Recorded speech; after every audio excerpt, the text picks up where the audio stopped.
Vida como ela é, viu? É a gente vê um paciente com um monte de alterações clínicas que pode ser muita coisa e que exame de gasometria, exames laboratoriais, rapidamente já consegue pensar numa possibilidade diagnóstica. Então é um homem de 35 anos que chega na emergência com alteração do nível de consciência. Não tem febre, pressão normal, pulso normal, respiração normal, um pouco aumentada, né? 26, oximetria de pulso com saturação normal em ambiente. Parece agitado e desorientado. Quando você vê um paciente taquipneico, você pensa logo, isso aqui deve ser... A gente, né? A gente é tendencioso, a gente pensa logo, esse paciente ou está ansioso demais, ou esse paciente tem alguma acidemia aqui, querendo colocar ácido para fora pelo pulmão. Um hálito de odor doce, tá? Que é e parece um quadro de intoxicação. Move os 4 membros, tono muscular normal, exame cardiopulmonar normal e faz exame laboratorial. E aqui a gente vê sódio normal, potássio normal, cloreto normal, bicarbonato de 13. A ureia aumentada, 88, creatinina aumentada e glicose normal. Tem acidose com PCO2 mais baixo um pouquinho. Tá? Deve estar compatível um ao outro. Ele está hiperventilando, ó, 35, 45, ele está hiperventilando, está baixando CO2, porque ele está com acidemia. Tá? Está com acidemia. E aí, na urina, mostra cristais em forma de envelope. Ó. Mas, de outra forma, normal. Qual é a causa mais provável desse achado do paciente? Acúmulo de ácido beta-hidroxibutírico. Beta-hidroxibutírico, acetoacetato e beta-hidroxibutirato, que é comum na acidose, cetoacidose diabética. Não tem cetoacidose diabética. Glicose 90, não tem cetoacidose diabética. Perdeu bicarbonato pelos rins. O que a gente pensa em perder bicarbonato pelos rins? Paciente que tem acidose tubular renal. Então, a acidose tubular renal é uma causa de perda de bicarbonato pelos rins, e aí a gente tem os 3 tipos, tá? Então, você não consegue nem gerar bicarbonato, você perde bicarbonato pelos rins. Isso aqui, ele não aparenta ter uma acidose tubular, mas eu estou na dúvida. O que é que eu faço? Bora calcular o onion gap. Por quê? Perda de bicarbonato pelos rins e perda de bicarbonato gastrointestinal, essas são as duas causas, e a gente tem um onion gap o quê? Normal. Onion gap normal.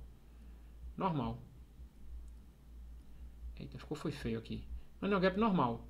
Se eu tenho um ácido beta-hidroxibutírico ou alguma substância tóxica que gere um ácido fixo, um ácido não volátil, e que aumente o onion gap e que consuma bicarbonato, aí eu posso ter. Bora pensar? Bora. Então bora lá.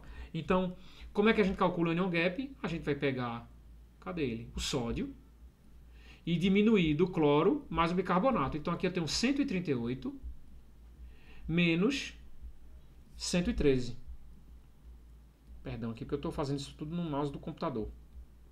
138 menos 113 vai dar quanto mesmo aqui, pessoal? 25. Então 25, o onion gap está aumentado, acima de 12. Esse onion gap aumentado é justificado por uma substância tóxica ou por um novo ácido, que poderiam ser as duas opções. Não é por perda de bicarbonato.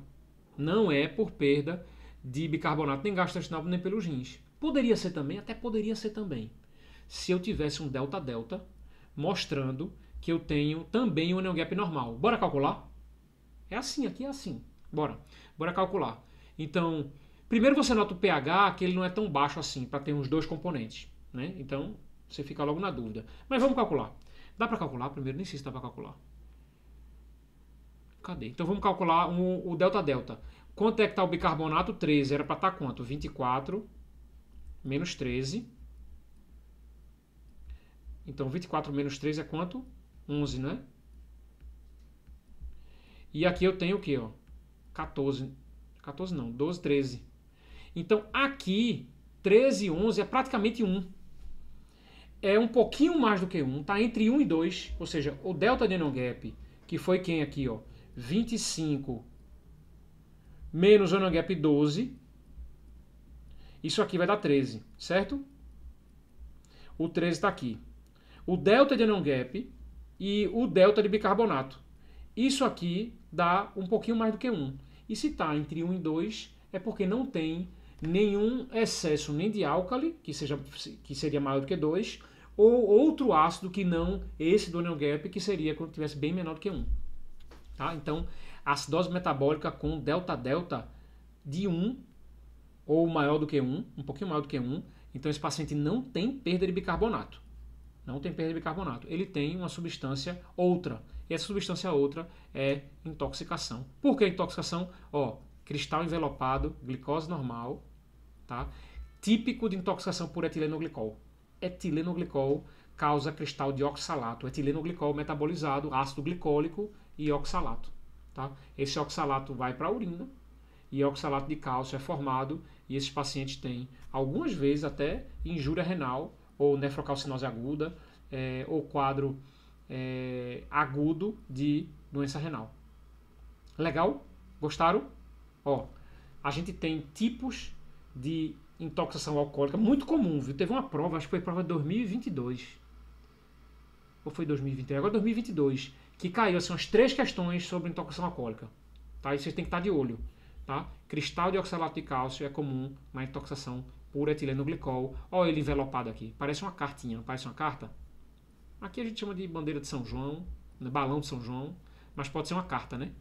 E a urina fica fluorescente quando a gente coloca na lâmpada de Wood, né, depois que você ingere anticongelante. Então, se você quiser ver uma urina muito fosforescente, assim, muito bonita, bota na lâmpada de Wood e vai estar lá o anticongelante, que é o local onde fica o etilenoglicol na maior parte das vezes.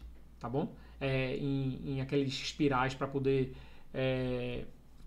produzir cerveja artesanal, essas coisas. Em bateria de carro, você tem que adicionar muitas vezes na bateria de carro em locais onde é muito frio.